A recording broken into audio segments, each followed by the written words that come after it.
I hope you're all feeling lowly of mind this morning. We have an especially sanctimonious issue of the Watchtower. I'm Brother Fancy, and this is the Kingdom Hall. Prepare to have your thinking adjusted.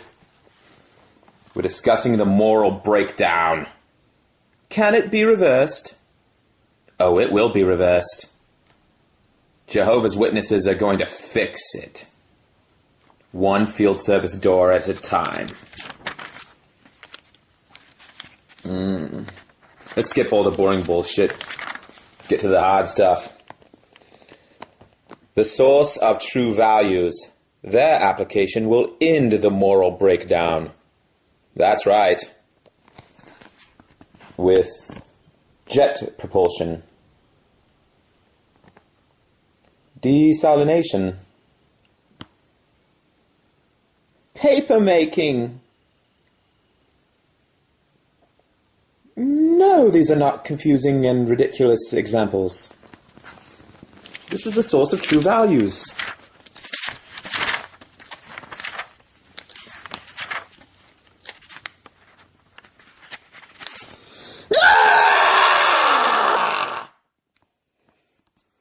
Help!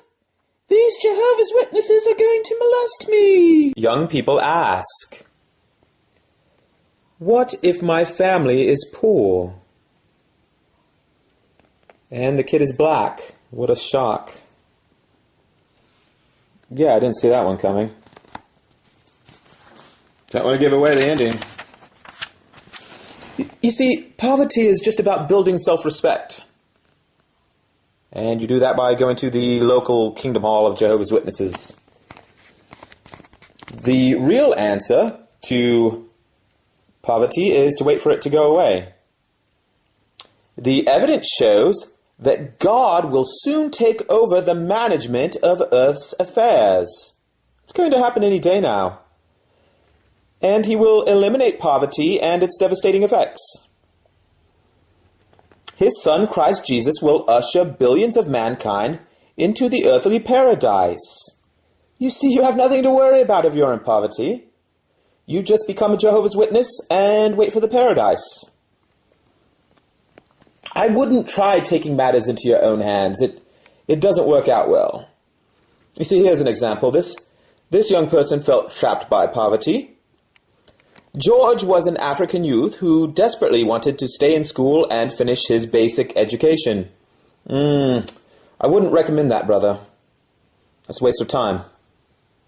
He reasoned that by doing so, he could find a well-paying job that would get him and his family out of poverty.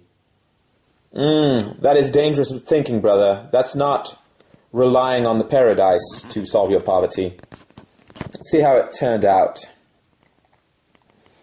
Looking at George today, you would never guess what a struggle it has been for him to change his feelings of helplessness and hopelessness to a positive outlook. A happily married man, he now serves as a presiding overseer in a congregation of Jehovah's Witnesses. The solution to poverty is not trying to get an education or a better job. It's about having a positive outlook. And you will be rewarded by having a position in the congregation of Jehovah's Witnesses. It's better than money. Poverty is not that bad, people. It's just a state of mind. By coincidence, the follow-up article is The Enduring Cockroach. You know, cockroaches have gotten a bad rap, but they're really not that bad. They have redeeming values. Is there anything good about a roach? Actually, it's quite a complex little creature. Yes. If you see these little creatures around your home, appreciate them. Decapitated, a roach can still survive for over a day. Isn't that interesting, friends? An amazing creature. But what of its many benefits to mankind? Well, for one, it's a known enemy of bedbugs. Aren't we always finding advantages to being Jehovah's Witnesses in poverty, friends? Wealthy people just don't have it as good as us. Yes, our houses are filled with cockroaches, but there is a bright side. Poverty is not all bad. Friends, you need to remember that and be grateful for the cockroaches you have. Mail from our readers. I'd like to remind you that these are actual letters. This is not made up. Learning musical instruments. I really want to thank you for the article. I am now in my first year of junior high school, and I am learning to play the electric organ. No, this was not written by an old man at Bethel. Children love playing the electric organ. What? Already 2 years have passed, and although it's about time I showed some progress, I have not. What a wasted endeavor. You could have been in the door-to-door ministry. At this year's recital, my playing was full of mistakes. It was terrible. This article was a gentle atomic advice for me. This is a powerful lesson, friends. This little girl wasted 2 years of her life, even though she said she's in her first year. Somehow it's 2. This little girl wasted 2 years of her life in an extracurricular activity at her school. See how much she regrets it? She should have been in field service. What? No, this isn't made up. Why would you say that? On January 15, 1990, I was processing an 18-year-old prisoner who was brought back to Chicago from Mississippi on a fugitive warrant. Part of the processing is to take all the prisoner's property. He had in his possession a book, Questions Young People Ask, Answers That Work.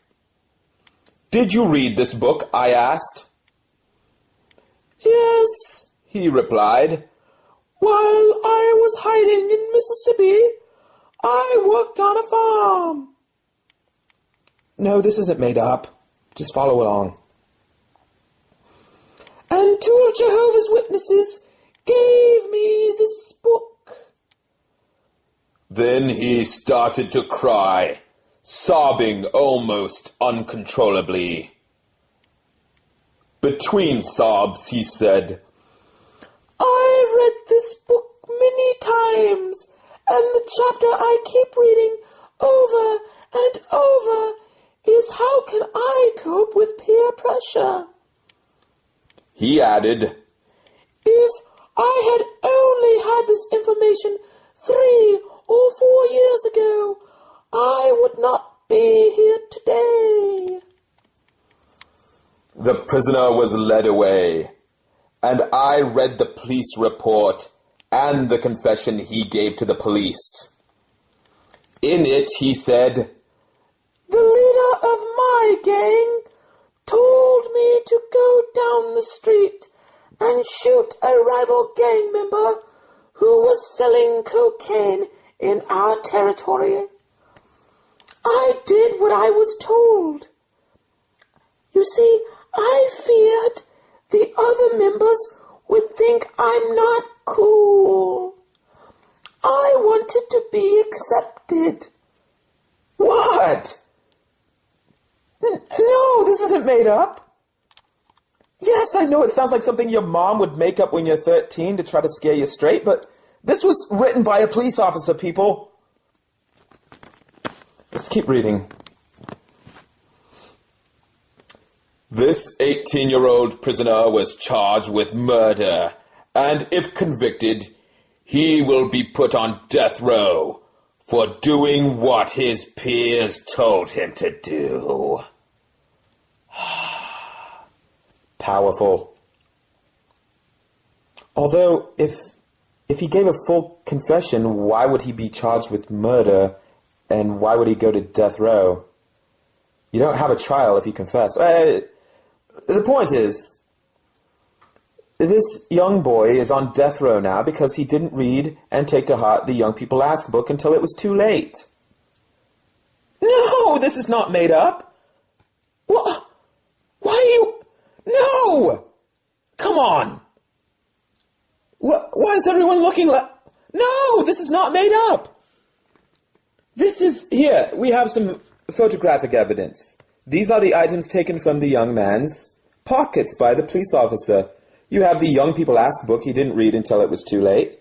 You have some pennies, house keys, a colored pencil, a door-to-door field service slip in the pocket of a gang member who's...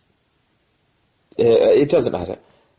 He was a cocaine drug member, and he had pennies and a plastic pocket comb. Gangs... You've seen West Side Story. I hope you're all feeling lowly of mind this morning. We have an especially sanctimonious issue of the Watchtower. I'm Brother Fancy, and this is the Kingdom Hall. Prepare to have your thinking adjusted.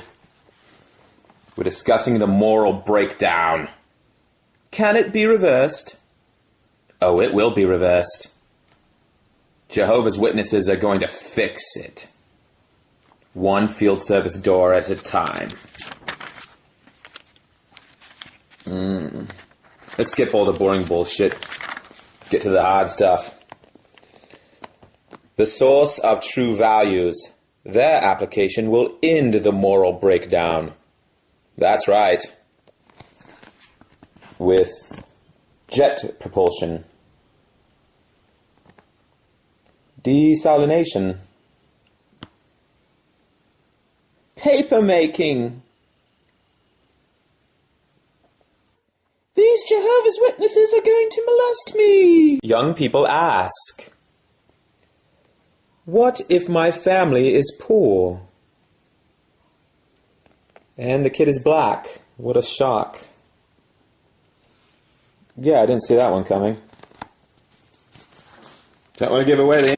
No, these are not confusing and ridiculous examples. This is the source of true values.